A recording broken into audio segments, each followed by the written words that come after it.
예, 오늘은 사도행전 25장 1절에서 12절까지의 말씀으로 가이사에게 상소하다라는 제목으로 함께 말씀을 나누려고 합니다. 오늘 본문은 가이사라에서 열리는 바울의 두 번째 재판을 그리고 있습니다.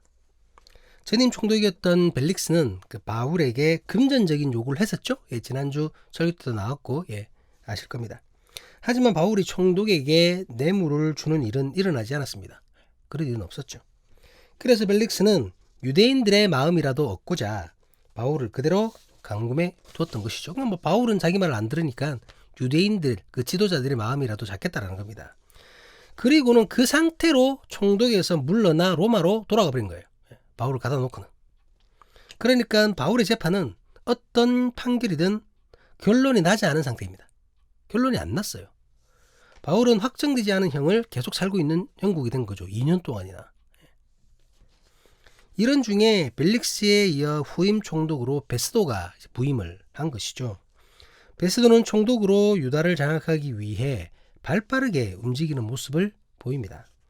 부임 3일 만에 예루살렘을 방문하고 유다의 유력자들을 만나는 등 공격적인 정치 행보를 보입니다. 정치 행보잖아요. 그러던 중에 유대인들의 고소로 바울의 재판까지 이제 주관하게 됐던 것이죠. 우리 본문 한번 보시도록 하겠습니다. 본문 1절 2절 말씀입니다.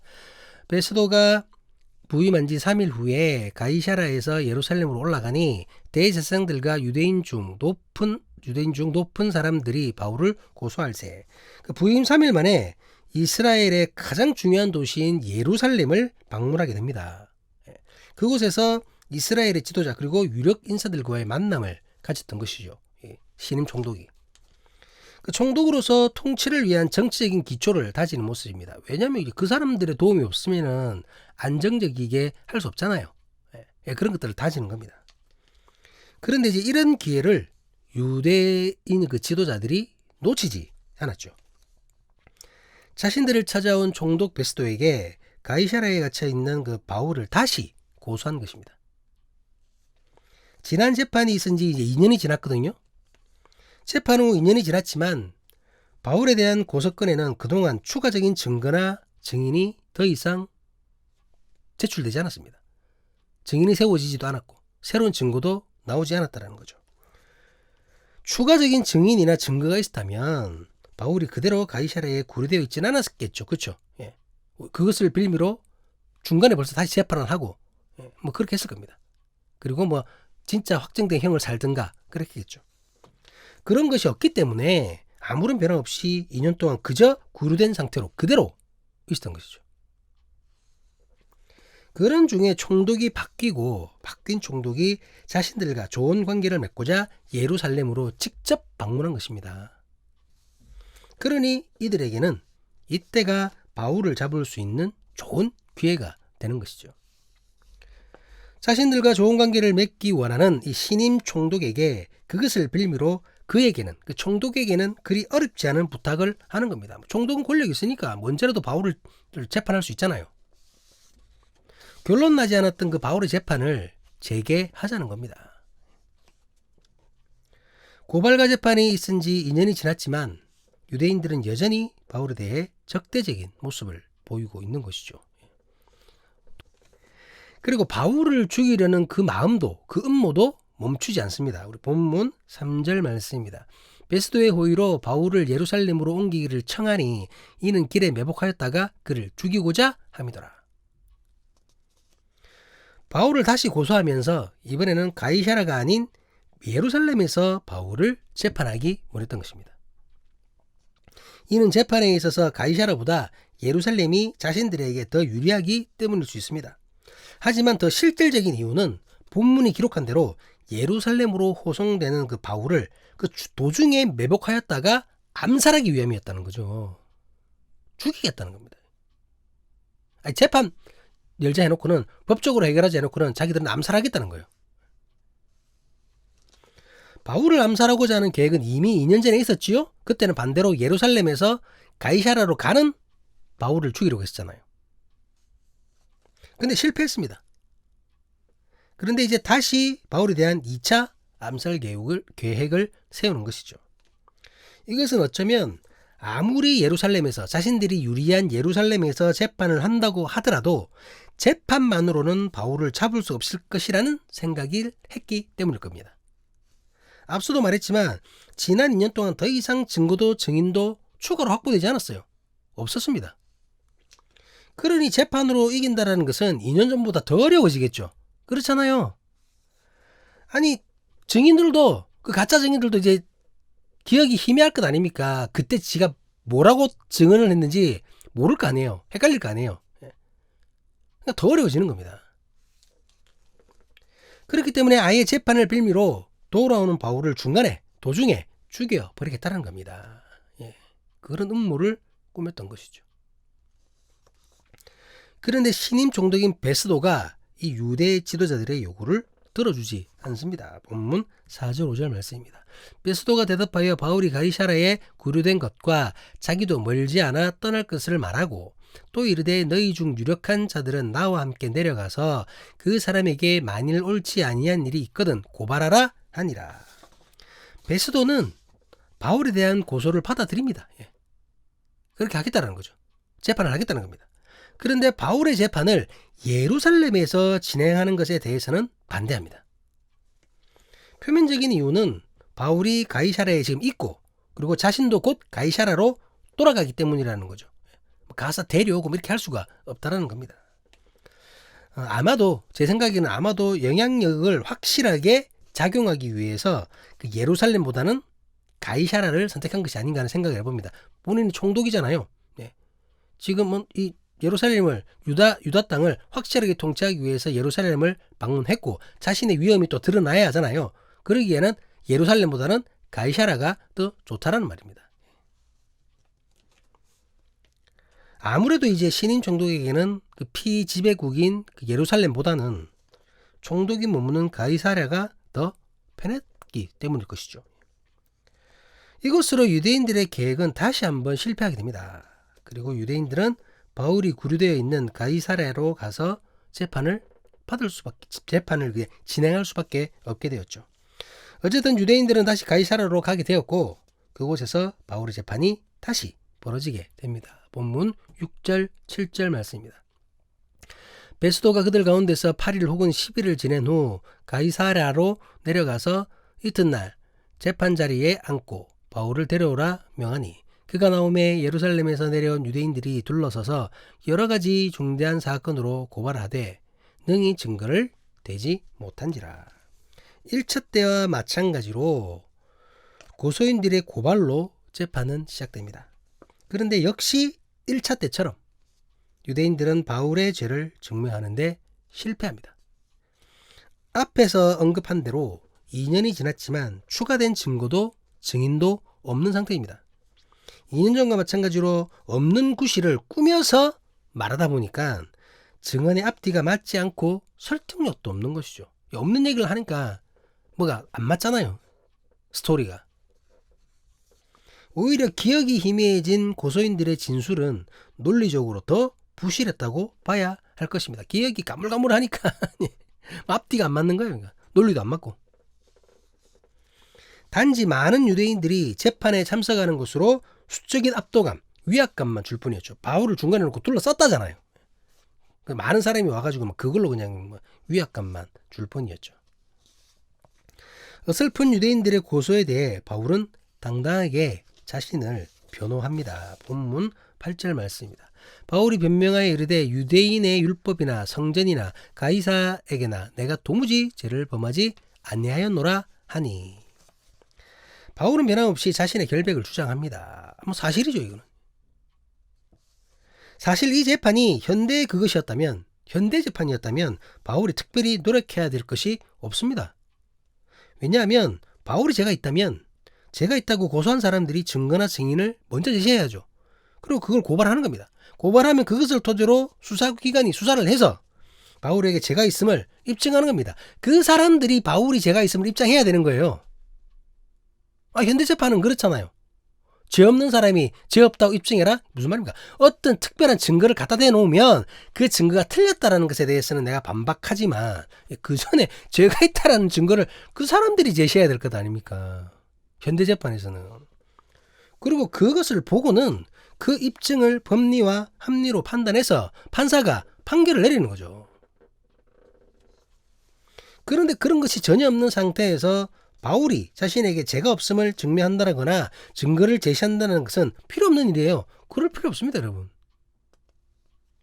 현대라면 당연히 무죄 추정의 원칙으로 바로 석방이겠죠. 물론 이제 뭐 오늘날 우리나라 검사들이 막 거짓말로 증거를 조작하고 막 그렇게 하니까는 이제 가만히 있기만 할 수는 없습니다만, 그건 현실이고 법적으로 원칙적으로는 그게 아니라는 거죠. 조작된 증거는 증거가 아니거든요. 거짓말이지 그것도. 그러니까 앞에 영상에서 검사들의 거짓말은 없었네. 그러고 보니까. 어쨌든 현대라면 당연히 무죄 추정의 원칙으로 바로 석방입니다, 여러분. 바로 석방입니다. 그런데 이런 상황임에도 그 당시에는 2년씩이나 바울은 판결도 받지 않은 채 구류되었다는 거죠. 그리고 또다시 같은 사안으로, 같은 제목으로 지금 재판을 또 받고 있는 겁니다. 그런데 이번 재판에서마저 아무런 증거와 증인이 없습니다. 그러니 바울은 당당할 수밖에 없죠. 당당한 겁니다. 증거도 제시하지 못하고 증인들이라고 나온 사람이 엉뚱한 소리하고 앉았고 횡설수설 하는데. 그런데 이런 중에 갑자기 총독이 그 베스도가 바울에게 뜬금없는 제안을 합니다. 본문 9절 말씀입니다. 베스도가 유대인의 마음을 얻고자 하여 바울더러 묻되 내가 예루살렘에 올라가서 이 사건에 대하여 내 앞에서 신문을 받으려느냐. 갑자기 바울에게 예루살렘으로 가서 재판받는 것이 어떻겠냐고 제안을 하는 것이죠. 처음에 유대인들이 예루살렘에서 재판을 하고자 했을 때 베스도 본인이 그것을 거부했잖아요. 그런데 왜 마음이 바뀌었는지 베스도가 직접 바울에게 예루살렘 재판을 말하는 것입니다. 본문에서 그 베스도가 유대인의 마음을 얻고자 라고 되어 있는데 아마도 처음 판단과는 다르게 어떤 이유에서건 바울을 데리고 예루살렘으로 가야 유대인 지도자들의 마음을 얻을 수 있다. 저들이 좋아하겠다. 이렇게 판단을 했던 것 같습니다. 어느 정도 자기의 위험을 보여주었다. 이렇게 생각했을 수도 있고요.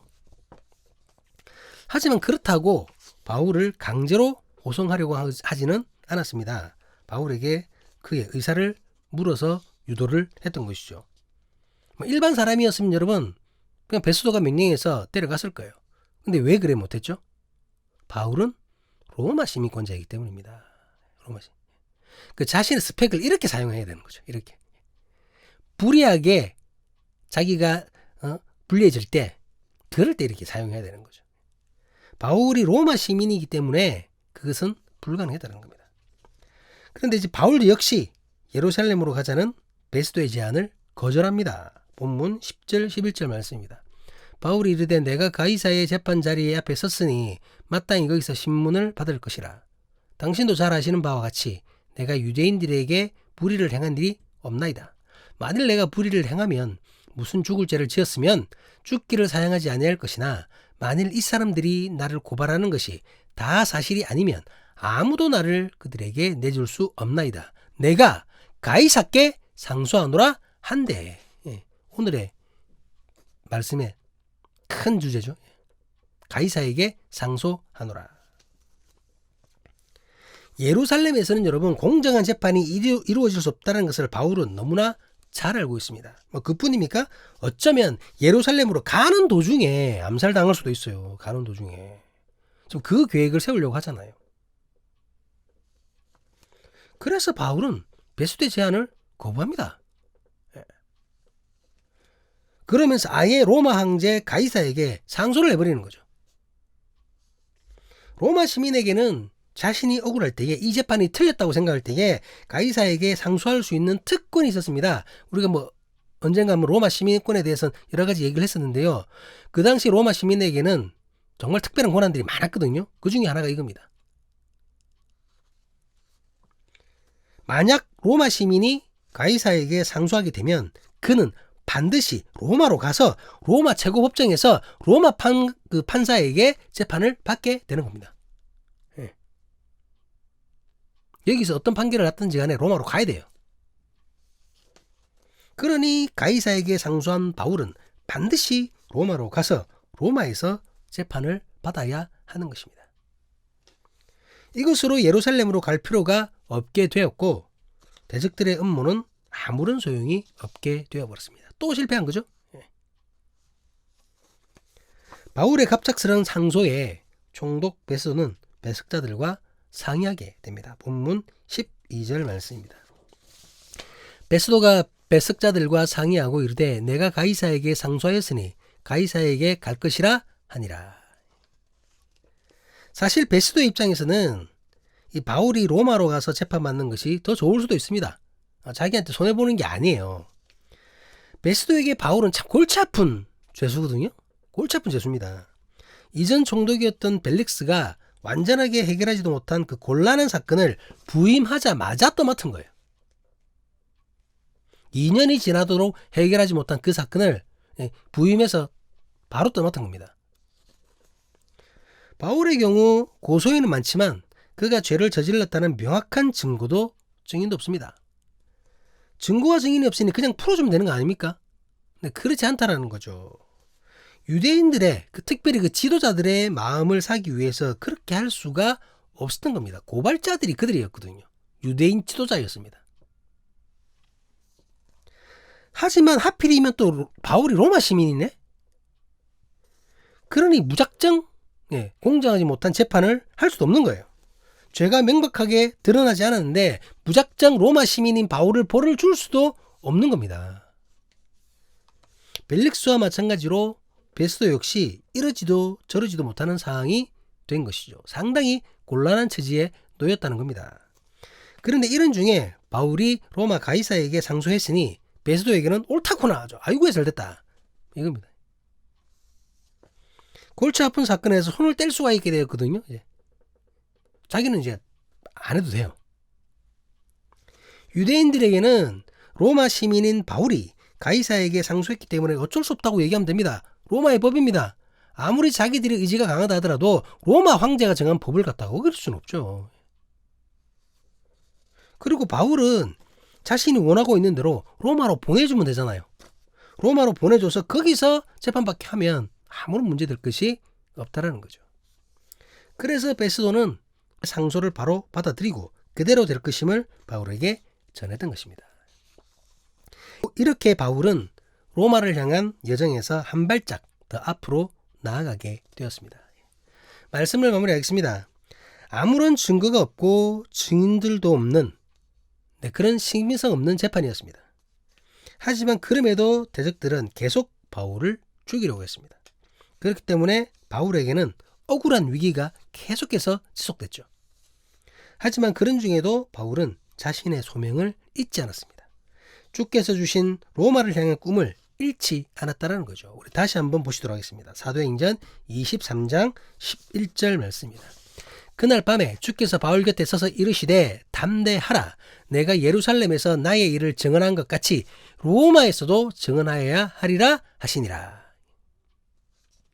바울은 이 말씀을 붙잡고 끝까지 진실함과 정직함으로 위기에 맞섰습니다. 그는 공정하지 못한 재판에 그저 무기력하게 끌려가지 않았습니다.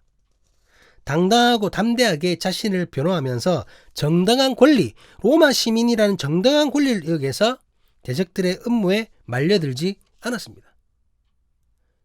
바울이 로마 시민권을 돈 주고 산 게 아니잖아요. 날 때부터 그는 로마 시민이었습니다. 그러면서 로마에까지 가서 주의 복음을 증언해야 한다는 그 소명을 이루고자 주께서 주신 놀라운 지혜를 발휘합니다. 그것은 바로 로마 황제 가이사에게 상소하는 것이었습니다. 이제 바울은 어느 누구의 방해도 받지 않고 오히려 로마 군인들의 호의를 받으며 로마로 가게 될 것입니다. 가이사라에서 로마까지 거리가 대략 2240km라고 합니다. 오늘 제가 지도를 준비했었는데 그게 지워지는 바람에 못 보여드리겠는데 다음번에 한번 보여드리도록 하겠습니다. 가이사라에서 로마까지 이렇게 막 이렇게 가는 백길을 따라 이렇게 가는 게 있는데 그게 약 240km라는 거죠. 뭐 지금으로서도 굉장히 먼 거리죠. 당시에는 뭐 당연히 더 했겠죠.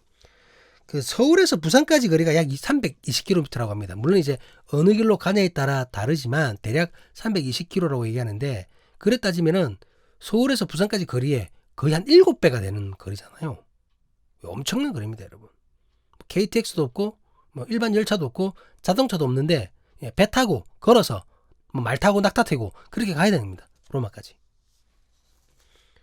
그러니 이 거리를 바울 혼자서 혹은 바울의 선교팀만으로 이동한다는 것은 결코 쉬운 일이 아니라는 거죠. 중간에 무슨 일을 당할지도 모릅니다, 여러분. 물론 이제 바울은 지난 3차에 걸쳐서 전도 여행을 하면서 많은 여행의 경험이 있죠. 그렇기 때문에 익숙할까요? 그게 아닙니다, 여러분. 오히려 그렇기 때문에 바울은 로마로 가는 그 여정이 얼마나 어려운 길인지, 얼마나 위험한 길인지를 잘 알고 있다는 거죠. 자칫 죽을 수도 있고 위험에 처할 수 있다는 것을 너무나 잘 알고 있습니다. 비록 제수라 할지라도 로마 군인들과 함께 로마로 가는 것이 가장 안전하면서도 현명한 방법인 것이죠. 그렇지 않나요, 여러분? 세계 최대 강국인 로마 군인들이 나를 보호해서 로마까지 가는데 그것보다 더 안전한 그 방법이 어디 있습니까? 그리고 여러분, 그리스도의 복음을 온전하게 전할 수만 있다면, 확실하게 전할 수만 있다면 그의 신분이 여러분 제수면 어떻고 왕이비라 한들 그 뭐가 틀립니까? 그렇지 않나요? 아니 물론 죄수라 하더라도 흉악범, 아니 무슨 뭐 강간범, 사기범 뭐 이렇게 해서 죄를 짓고 있으면 그거는 이제 문제가 되지만 바울은 그게 아니잖아요. 바울은 억울하게 누명을 쓴 거지 않습니까? 진실로 자기는 죄를 범하지 않았어요. 억울한 누명을 쓴 겁니다. 그렇기 때문에 당당한 거죠. 그러니까 자기가 당당하고 주님도 그 당당함을 아시기 때문에 신분 자체가 죄인이든 뭐든 그런 거는 상관이 없다라는 겁니다. 그냥 안전하게 로마까지 가서 로마에서 복음만 전할 수 있으면 되는 겁니다.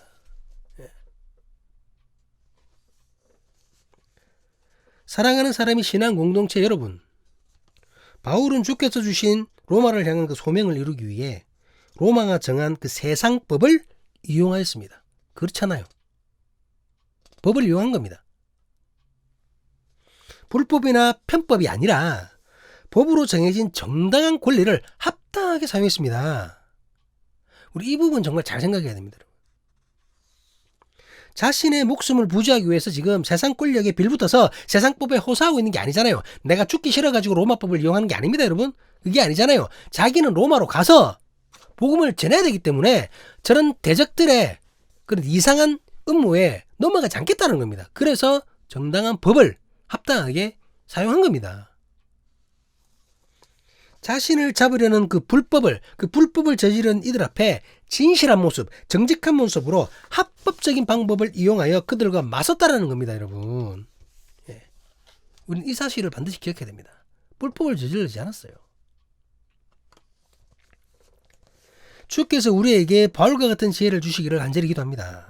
불법을 저지르는 자들, 그 사람들에게 휘둘리지 않는 우리에게 간절히 기도합니다, 여러분. 알박기! 정말 진짜. 불법 집회! 가짜 뉴스, 모함, 거짓말. 이런 거를 하면서도 하나님 이름을 얘기하고, 이런 짓을 하면서도 성경을 다 외운다고 또 거짓말하고 또 앉았고. 오늘 제가 자극적인 영상을 준비했다라는 게 그런 거였거든요. 성경 다 외웠다고 거짓말하던 어떤 목사.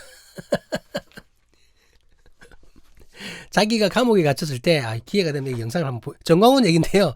본인이 그 감옥에 갇혔을 때 간수가 왜 목사님은 성경책을 안 달라고 합니까? 그러니까 자기는 성경을 다 외웠다라는 거야. 그렇기 때문에 성경책이 필요 없다고 했대요. 그래서 뭐 성경 중에 제일 어려운 게 뭐냐고 물어보니까 마태복음의 족보를 못 외우겠대요. 그럼 자기가 다 외우겠다 이러면서 마이크 잡고 어떻게 한 줄 아십니까, 여러분? 아브람과 다윗 자손의 원대 예수라 이럽니다. 영상을 보세요. 무슨 말인지 도저히 못 알아듣겠어. 자기는 다 외웠대. 이게 뭡니까, 여러분? 이게 진짜. 아니 근데 그걸 보고는 아멘합니다. 그걸 보고는 박수를 칩니다. 그걸 보고는 우리 목사님 대단하십니다 이러고 있습니다. 여러분, 이런 자들에게 휘둘러서는 안 됩니다. 이런 자들에게 절대로 휘둘러서는 안 돼요. 저는 이해가 안 돼. 왜 이런 쓰레기들한테, 죄송합니다. 왜 이런 가짜들한테 휘둘리는지 이해를 못하겠다니까요. 막 불법 저지르는데 그것도 교회 일이라면 괜찮다 이라고 알받게 하고, 예, 돈 더 받아 먹으려고 다른데 또 사고. 아, 정말 법을 집행하려고 갔더니, 예, 성도들을 동원해서 막고 있고. 아, 진짜 정말로 정말로 진실로 불법을 저지르는 자들에게 휘둘리지 않는 우리 길을 주님의 이름으로 간절히 기도합니다. 합당하게 법을 지키는 모습으로 오히려 불법을 저지르는 자들을 이길 수 있기를 주님의 이름으로 기도합니다. 그렇게 합당하게 살기 위해 최선을 다하는 우리의 모습이 그것이야말로 세상의 빛과 소금으로 드러날 수 있기를 주님의 이름으로 간절히 기도합니다. 우리의 드러남이 세상의 복음의 씨앗으로 뿌려지고 그 씨앗이 자라나 열매 맺을 수 있기를 주님의 이름으로 간절히 기도합니다. 여러분, 저 나무개랑 뭐 몇몇 사람들 때문에 지금 기독교가 완전히 진짜 저도 창피합니다. 여러분, 우리는 세상의 빛이요 소금이어야 함을 잊지 않는 우리 길을 주님의 이름으로 간절히 간구합니다. 기도하시겠습니다. 아멘.